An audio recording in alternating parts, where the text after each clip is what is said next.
Hi, this is Mr. Singh here. Today we're going to take a look at the life cycle of a star, which is part of the AQA Physics Syllabus, Topic 8. Before we do that, quick retrieval, 5 questions. Pause the video and have a go at these, please.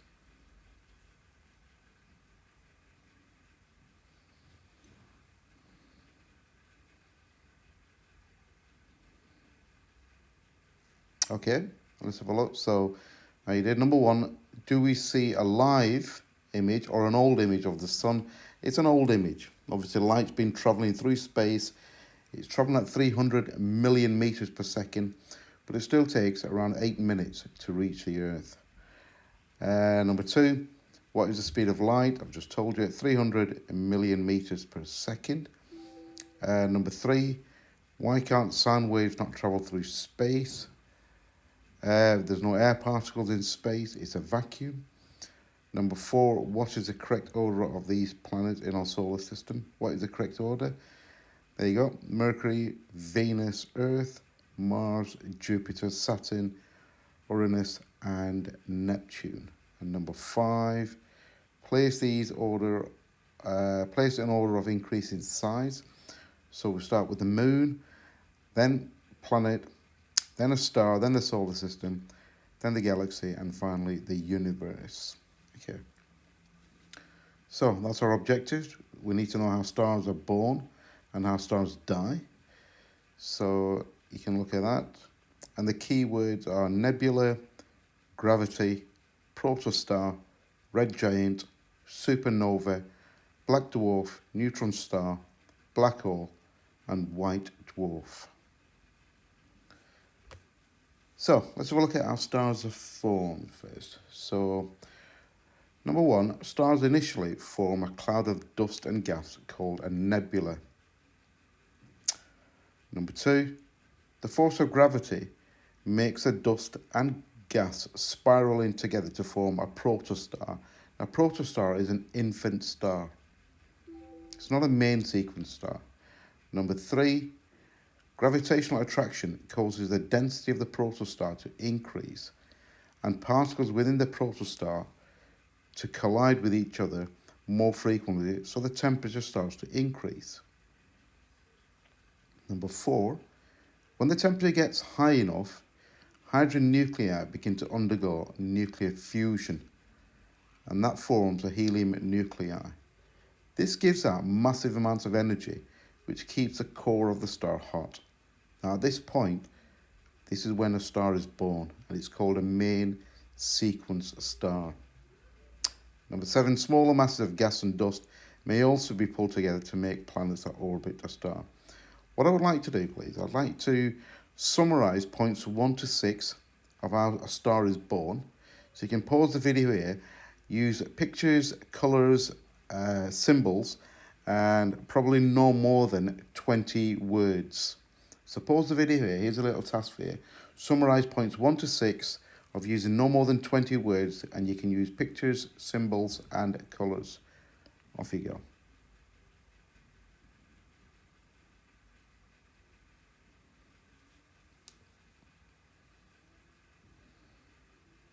Okay, so hopefully you've done that. You've summarised how stars are born using pictures, symbols, and no more than 20 words. Let's move on. So what is a main sequence star? The star has now entered a long stable period. The energy released by the nuclear fusion provides an outward pressure that tries to expand the star. However, this is balanced by the force of gravity pulling everything in. It is in an equilibrium state. In this stable period, it is called a main sequence star. The two forces are balanced. Now I'm going to take a look at the death of a star. Now, eventually, the hydrogen will run out. Exactly what happens to a star as it starts to run out of fuel depends on how big the star is. Our sun, which is a small star, will expand into a red giant as hydrogen starts to run out. It becomes a red giant because its surface cools down. It will then become unstable and eject its outer layer of dust and gas as a planetary nebula. This then leaves a hot, dense, solid core called a white dwarf. As the white dwarf cools down, it emits less and less energy and eventually ends up as a black dwarf. Stars much larger than our star. Well, as the hydrogen starts to run out, these expand to form super red giants.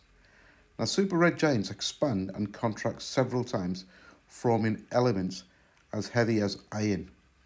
Eventually, they run out of elements to fuse and become unstable, and that's when a supernova takes place. Stars much larger than our stars, the supernova throws out dust and gas, leaving a very dense core called a neutron star.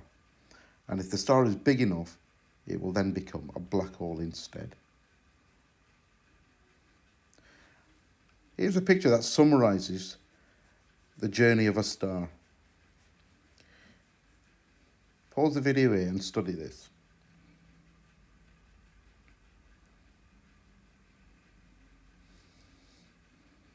Okay, let's move on then. Here's a video. Click on the link, watch this video, and it summarises birth and death of a star.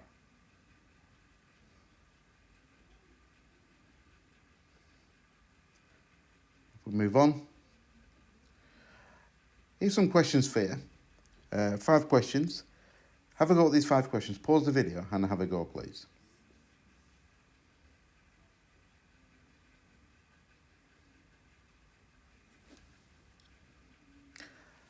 Let's have a look at these then. So, number 1, how are stars and planets formed? Actually, you can have a look at all 5 answers.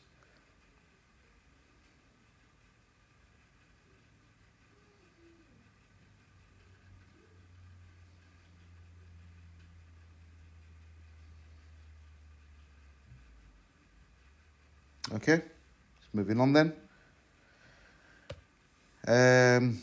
You've got Melnick 34 is a star that's much larger than the Sun. State whether it will form a white dwarf or a black dwarf. White dwarf or a black hole. And it will form a black hole.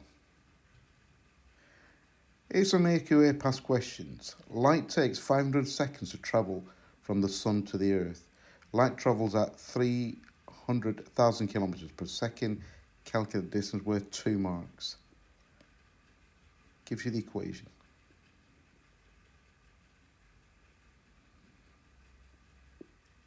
Okay, so let's have a look. And there you go. 2 marks.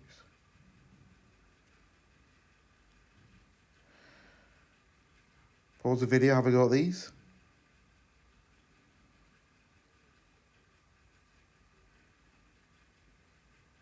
Okay, let's have a look. Nebula. And it was pulled together by gravity. And then what stage in the life cycle of the Sun will follow the main sequence stage? A red giant. Here's a few more questions for you. Pause the video, have a go at these. Especially looking at the number of marks, please, awarded for each question.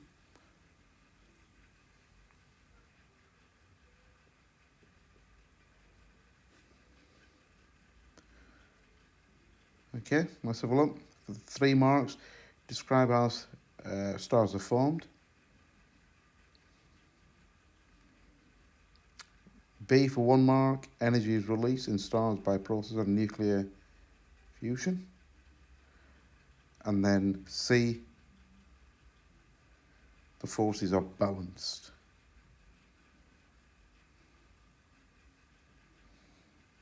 Three marks.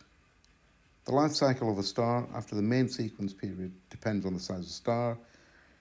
A particular star is the same size as the Sun. What are the stages after the main sequence in the life cycle of this star? 3 marks. Okay, so there you go. Red giant, white dwarf, and then a black dwarf for 3 marks. And that ends our lesson.